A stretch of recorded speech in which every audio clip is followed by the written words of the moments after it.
Saludos desde el equipo de MJ Gasket, su socio confiable brindando soluciones perfectas a los clientes a nivel internacional.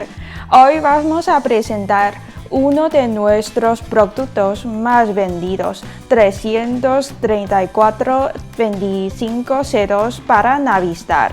Esta junta está diseñada para el motor TT476, que es de 6 cilindros en línea, ampliamente utilizados en los autobuses, los camiones de servicio pesado.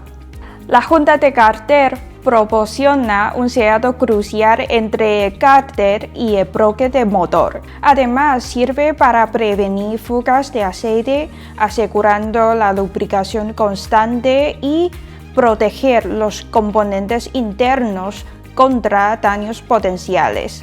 Bueno, ¿qué hace destacar a MJ Gasket? Suministramos los empaques de calidad OEM. En otras palabras, nuestros empaques coinciden con las especificaciones de los originales. Siempre encajan a la perfección, porque utilizamos materiales de alta calidad para garantizar un rendimiento confiable y una larga durabilidad.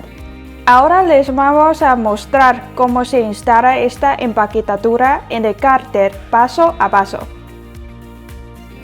Como ven, encaja perfectamente y es bastante flexible, lo que hace que sea muy fácil de poner.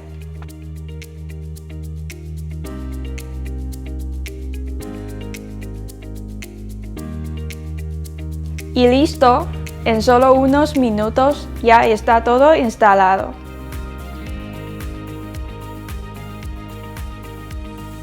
Bienvenido al video de hoy. Si le ha gustado este video, no olvide darle like, compartirlo, suscribirse para no perderse más contenido. Nos vemos pronto. Adiós.